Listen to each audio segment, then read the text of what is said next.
One fateful night, Ngozi sneaked into the compound of Kayameka, the popular Zobo seller. Ngozi was driven by greed and envy. She was desperate to know what Kayameka put in her Zobo that made it very reddish and tasty, making a lot of people patronize her every day, ignoring the other Zobo vendors. When she entered her compound, she was happy when she saw Kayameka inside the kitchen through the window. In front of her were empty plastic bottles waiting to be filled with Zobo, which she would sell the next day. Ngozi hid at a perfect location where she would see clearly but perfectly away from view so she wouldn't be caught. Finally, I would discover the secret ingredient that makes your Zobo more tastier and more desirable than the rest of us, Ngozi smiled and said to herself as she watched eagerly and carefully. However, what Ngozi saw next shocked her to the bones. She couldn't believe her eyes and felt like she was dreaming. Ngozi was in disbelief as she untied her wrapper and placed the nipple of her breast above the bottles and started filling them up with her breast milk mixed with the Zobo. Ngozi held her mouth in shock and disbelief as she watched Kayameka. After watching for a while, Ngozi sneaked out of the compound. She felt happy but also disappointed. She had tried to find out the secret to her tasty Zobo but discovered more when she got home. She couldn't take the scene off her mind. She was confused and didn't know what to do. Maybe I should expose her. That way no one would ever patronize her again, and my business would return to the way it used to be, Ngozi said to herself. But she knew that no one would believe her except she had evidence to back up her claims.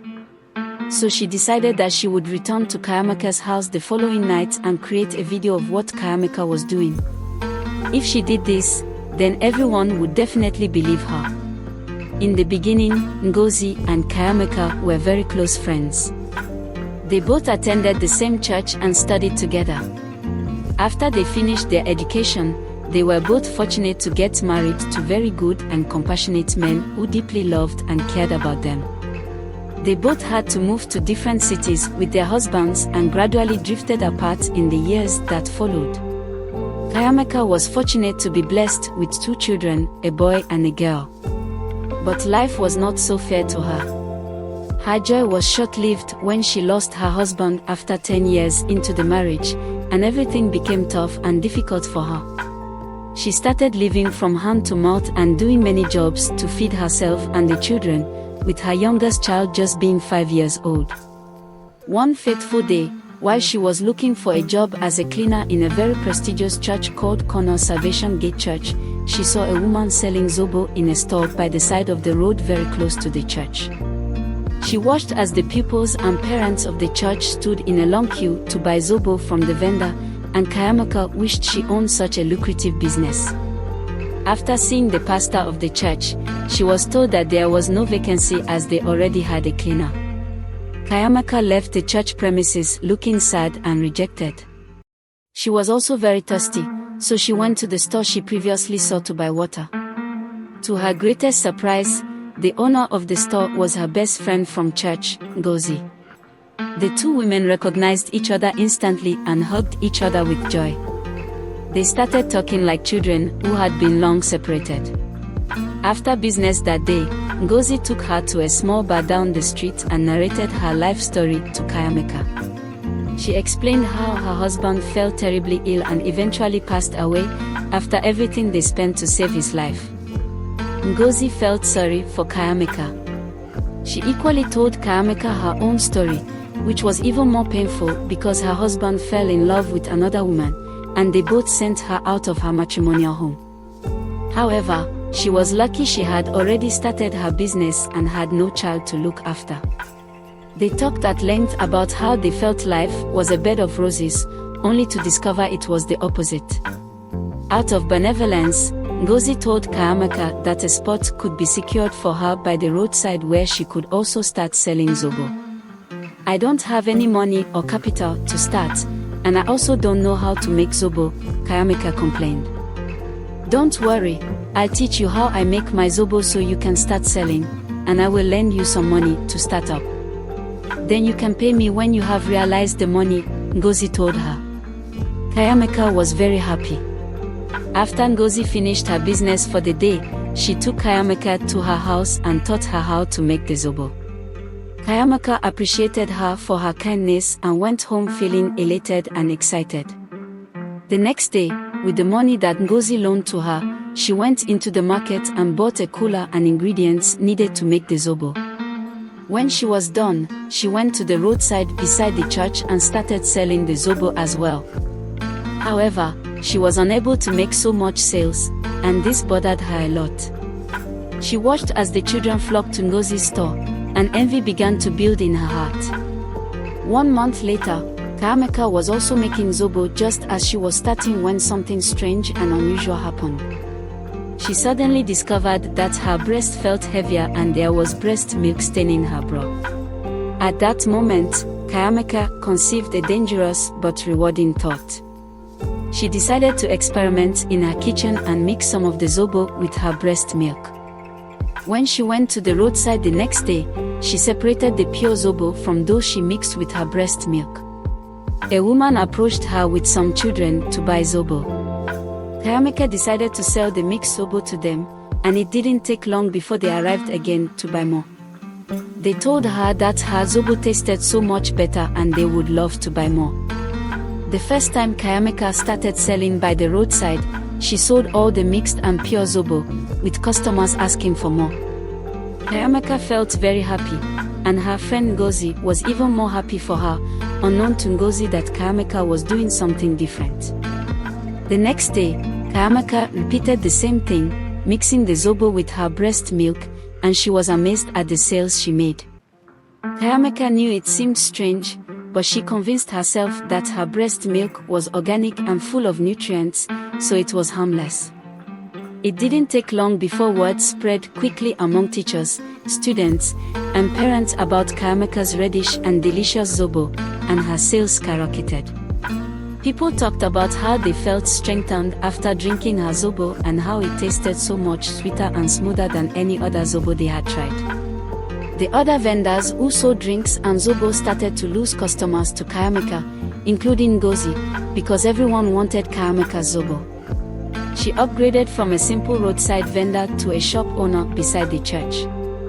A lot of people approached her and pleaded with her to share her secret recipe, but she ignored their request.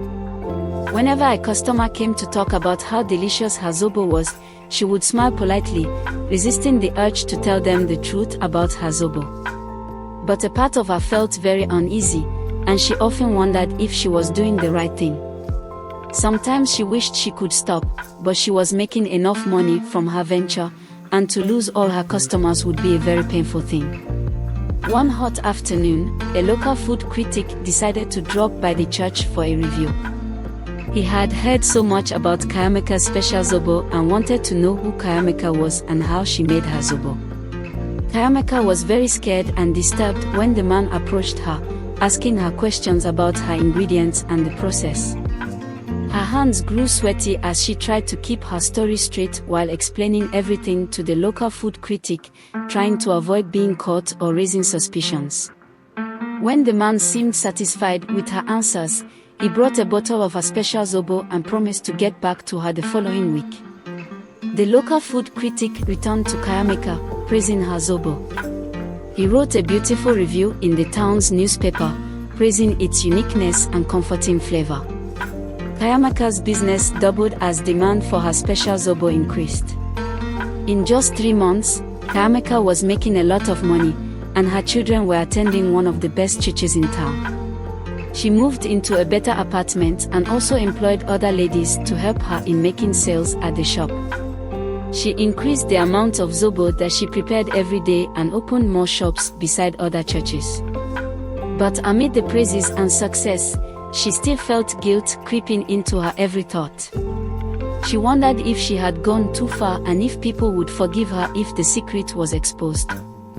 But she ignored her conscience and continued nonetheless because bills had to be paid, and she had already gotten used to her luxurious lifestyle. Among the vendors whose sales dropped drastically was Ngozi, her best friend, the one who taught her how to make the zobo and also helped her secure a spot by the church. Ngozi, who was previously happy for her, started feeling suspicious of Kayamaka's sudden success. Ngozi had been selling Zobo by the church for many years yet was unable to achieve what Kayamaka had achieved, despite the fact that Kayamaka learned all she knew from her. One fateful day, Ngozi decided to visit Kayamaka and find out the secret to her creamy Zobo. Kayamaka was watching a movie and welcomed her warmly. After exchanging pleasantries, Ngozi asked, "I'm very happy for you, my friend. You've grown from a nobody to a popular woman in a short while, but I do not believe you're using the same recipe I taught you. Please, can you share your secret recipe with me? I promise that it will remain just between us as friends." Kayamaka looked at Ngozi in amazement, pretending to be surprised by her question. "Secret recipe? There is no secret recipe aside from the one you taught me. Perhaps I simply added a bit more sugar and flavor. That could be the reason why mine stands out from the rest," she said. Ngozi felt disappointed in Kayamaka's answer. She was certain that Kayamaka was doing something else but thanked her politely and left her house. After that day, Ngozi would often visit and bring up the topic over and over again. Each time Ngozi asked, Kayamaka would repeat the same answer, "Perhaps I simply added a bit more sugar and flavor." At first, they would laugh over her response, but as time went on, Ngozi realized that Kayamaka didn't want to tell her the secret to her recipe. She became very angry and determined to find out what Kayamaka was hiding. One fateful night, Ngozi decided to sneak into the compound of Kayamaka. She was very fortunate to arrive just in time to witness what Kayamaka was doing. But she left in a state of shock and disappointment after she watched Kayamaka pouring her own breast milk into the Zobo she was brewing. Ngozi felt like throwing up but controlled herself and left the compound the same way she came in. When she got home, she couldn't take the scene off her mind. She was confused and didn't know what to do. Maybe I should expose her that way. No one would ever patronize her again, and my business will return the way it used to be, Ngozi told herself. But she knew no one would believe her except she had evidence to back up her claims. So she decided she would return to Kayamaka's house the following night, create a video of what she was doing, and if she did this, then everyone would believe her. The next day, Ngozi waited patiently until it was dark. She sneaked once again into Kayamaka's compound. She was fortunate to find her inside the kitchen, just like she did the previous night. She positioned herself properly and took out her phone to record everything Kayamaka was doing. Kayamaka was unsuspecting and mixed the Zobo with her breast milk as usual, unknown to her that Ngozi was recording her. When Ngozi got back home, she made copies of the videos and saved them on her computer. After business the next day, she approached Kayamaka once again and asked her about the secret to her Zobo recipe. "Please tell me the secret to your success," Ngozi said. "My sales have reduced drastically, and I am almost bankrupt. Please assist me like I once assisted you. I promise that whatever you tell me would be between us." She felt Kayamaka would tell her the truth, but to her greatest surprise, Kayamaka got very angry and screamed at her, "Is it because you helped me when I had nothing? Is that why you wouldn't let me rest? Please leave my house and never return." Ngozi was very disappointed. She stood up and left Kayamaka's house in shame. She was deeply hurt by Kayamaka's words, so she sent the video to as many television stations as possible. The next day, Kayamaka was unaware of what had transpired as she drove to her shop. She was surprised that everyone was looking at her and pointing fingers at her. She felt they were talking about her in admiration, unknown to her that her secret had been exposed. When she got to her shop, she was surprised to see a lot of people gathered in front of her shop. Immediately she came down from her car, everyone started insulting her and throwing stones at her. She became very embarrassed and quickly ran and entered her car, driving back home. When she arrived home, she saw her children in front of the gate crying their eyes out. Kayamaka became very confused. She quickly took her children into the house and asked them what happened. It was then that one of her children told her that everyone at church was calling them ritualists and refused to let them enter the classroom. Kayamika became more confused. She didn't understand what was going on until she got a message from Ngozi. When she opened the message, it was the video Ngozi had recorded the night before. Kayamika couldn't believe her eyes.